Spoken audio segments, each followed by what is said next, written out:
Hallelujah. Thank you, Jesus. Hallelujah. Hallelujah. Hallelujah. Hallelujah.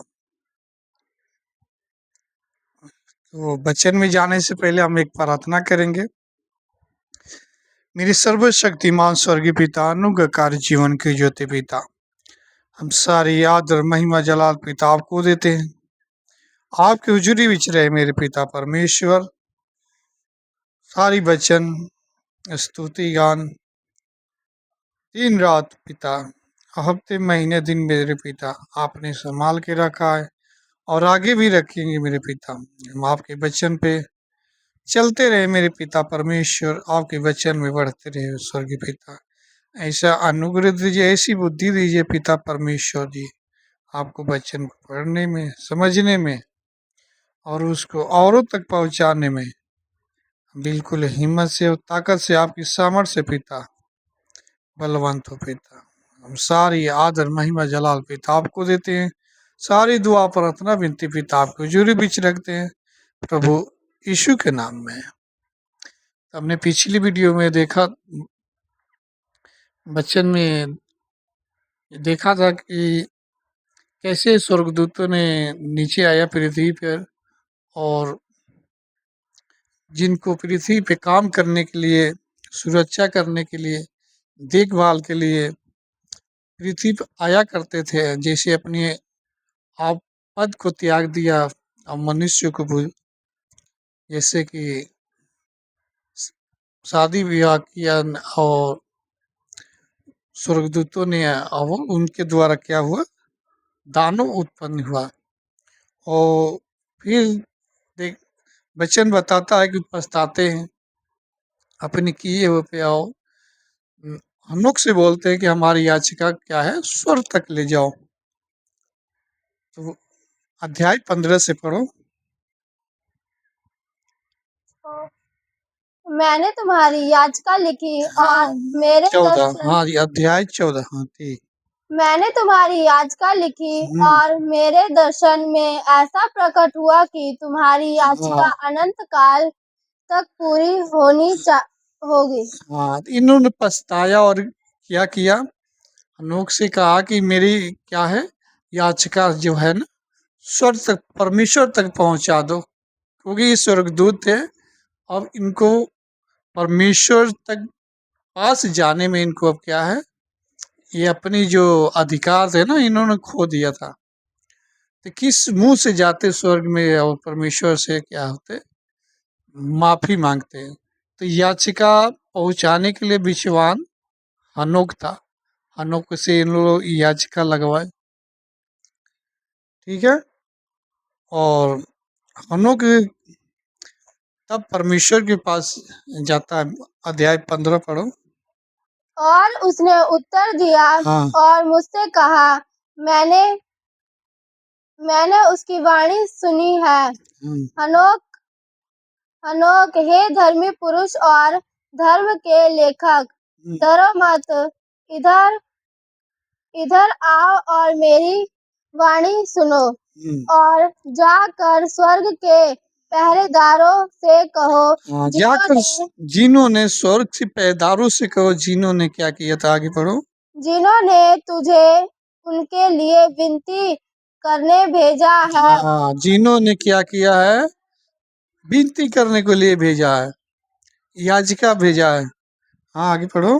तुम्हें मनुष्य के लिए विनती करनी चाहिए, हाँ, ना कि मनुष्यों को तेरे लिए। हाँ, तुझे मनुष्य के लिए विनती करनी थी, यानी नहीं तुझे मनुष्य से हमें विनती करना। तूने ऊंचे पवित्र और अनंत स्वर्ग को क्यों छोड़ दिया? हाँ, तूने अनंत स्वर्ग को क्यों छोड़ दिया? और स्त्रियों के साथ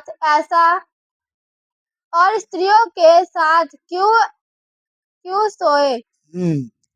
और मनुष्य की पुत्रियों से अपने आप को अपवित्र क्यों किया? मनुष्य की पुत्रियों से क्या किए थे, अपवित्र किए थे, क्योंकि ये पहले स्वर्ग में रहते थे, बिल्कुल पवित्र है। लेकिन इन लोगों ने अपनी पद को त्यागा, लालच किया, उन्होंने बेविचार किया पृथ्वी पर आकर, और अपनी जो पद को है, अपनी पवित्रता तो जो स्वर्ग में रह के बिताते थे, वो उन्होंने अपना हिस्सा क्या किया, खो दिया। हाँ, और मनुष्य के बच्चों के समान मांस और लहू की लालसा क्यों की, हाँ, जैसे वह भी करते हैं। जो म, जो मरते हैं और नाश हो जाते हैं, हाँ, इसलिए जो मैंने और क्या करते हैं, मरते और नाश होते हैं। मनुष्य की तरह क्या किया इन्होंने, लालसा किया।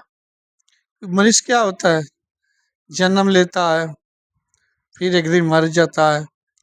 हाँ? उसके जैसा इन्होंने, क्योंकि ये स्वर्ग में क्या थे, अमर थे, कभी ना मरने वाले। लेकिन इन्होंने पापी नहीं थे, लेकिन आया और पाप किया। अब पाप की मजदूरी क्या है, मौत है। जो भी पाप करेगा वो क्या है, एक दिन मरेगा ही मरेगा। हम्म? जब स्वर्गदूतों ने, मेन स्वर्गदूत ने जब, जो परमेश्वर के सिंहासन के सामने गाना गाया करता था, जब उसको गिरा दिया गया, जब उसने पाप किया, अब उसको अनंत काल के लिए नरक में डाला जाएगा। तो ये क्या है, तो इनको कैसे परमेश्वर इनको बच देगा, क्या, आगे पढ़ो। इसलिए मैंने उन्हें पत्नियां भी दी है, ताकि वह उनसे गर्भ धारण करे और उनसे संतान उत्पन्न करे, जिससे पृथ्वी पर उनकी कोई कमी ना रहे। हाँ, परंतु तुम पहले आत्मिक थे, अनंत जीवन अनंत जीवन जीते थे और हाँ, संसार की संपत्ति पीढ़ियों के लिए अमर थे। हाँ, अमर थे, क्या करते हैं, अमर थे। तुम लोग स्वर्ग में रहते थे, अमर थे। हाँ, इसलिए मैंने तुम्हारे लिए पत्नियां नियुक्त नहीं की, क्योंकि स्वर्ग के आत्मिक आ- आत्मिकों का आ- आत्मिकों का निवास स्वर्ग में ही है। हाँ, यीशु ने भी कहा था कि भाई स्वर्ग में क्या है, ब्याह शादी नहीं होगा। जैसे एक ने पूछा था कि एक के साथ सात पति थे, सातों मर गए, स्वर्ग में जी उठने के बाद किसकी पत्नी होगी। तो यीशु ने कहा था कि नहीं, किसी है भाई, स्वर्ग में ब्याह शादी क्या होगा, नहीं होगा। सब क्या हो गए, स्वर्गदूतों के समान हो गए। हाँ, आगे पढ़ो। अब जो दानव आत्मा और शरीर से उत्पन्न हुए हैं, वह पृथ्वी पर दुष्ट आत्मा कहलाएंगे। हाँ, जितने क्या है वो शरीर से उत्पन्न हुए हैं। हाँ? जो स्वर्गदूतों के द्वारा उन्होंने क्या किया था, भेष मनुष्य के रूप को धारण किया, और पृथ्वी के जितनी औरतें थी उनके साथ शादी किया और बच्चे उत्पन्न किया। जो भी उनसे बच्चे होते थे, क्या होते थे, दानव उत्पन्न होते थे। हाँ, और पृथ्वी ही उनका विनाश स्थान होगा। हाँ, दुष्ट आत्माएं उनके शरीर से निकली है, क्योंकि वह मनुष्य से उत्पन्न हुए हैं। हाँ, क्योंकि वो मनुष्य से क्या हुए हैं, उत्पन्न हुए हैं। तो क्या थे, दुष्ट आत्माएं। हाँ, और पवित्र रक्षकों से ही उनका आरंभ और मूल्य है। वह पृथ्वी पर दुष्ट आत्माएं होंगे और दुष्ट आत्माएं कहलाएंगे। स्वर्ग की आत्माओं का निवास स्वर्ग में होगा, परंतु पृथ्वी की जो आत्माएं पृथ्वी पर उत्पन्न हुई हैं, उनका विनाश पृथ्वी पर ही होगा। हाँ, जो पृथ्वी पे उत्पन्न हुआ क्या है, पृथ्वी पे ही क्या है, नाश होगा, जो उनके द्वारा हुए थे। आगे पढ़ो। और दानवों की आत्मा सताती है, अत्याचार करती है, और अत्याचार करती है, विनाश करती है, और विनाश भी करती है, आक्रमण करती है, और आक्रमण करती है। हाँ, युद्ध करती है, और हियो दिव करती है। हाँ? और पृथ्वी पर तबाही मचाती है। और पृथ्वी पे क्या करती है? तबाही मचाती है। जितना आजकल स्टूडेंट कराना, किसी को बेविचार में डालना, किसी से गाली देना, आत्महत्या करवाना, ये सब क्या करती है? दुष्ट आत्माएं यही दिमाग को करप्ट करती है। जितनी भी गलत काम होते हैं वही दुष्ट आत्माएं क्या है? पृथ्वी पे अभी तक है। हाँ? और विपत्ति उत्पन्न करती है। और विपत्ति उत्पन्न करती है। हाँ? वह भोजन नहीं लेती, हाँ, भोजन नहीं लेती। हाँ? परंतु भूख और प्यास से पीड़ित रहती हाँ, है। परंतु भूख और प्यास से क्या होती है? पीड़ित रहती है। और अपराध करती है। और अपराध करती है। और ये आत्माएं मनुष्य और स्त्रियों के विरुद्ध उठेंगी। हाँ, मनुष्य और स्त्रियों के विरुद्ध क्या है? उठेंगी। और क्योंकि वह उन्हीं से उत्पन्न हुई है। क्योंकि वो उन्हीं से ही उत्पन्न हुई है। क्या? तो दुष्ट आत्मा कितनी है पृथ्वी पे? उस समय के दुनिया कितना था? पूरे पृथ्वी पे पूरा दुनिया फैले हुआ था इस पृथ्वी पे। तो उस समय कितना दुष्ट आत्मा उत्पन्न हुए थे। हाँ? जिसको जल प्रलय के द्वारा क्या है? नाश किया गया था। और केवल जो परमेश्वर के मार्ग पे चला वो बचा।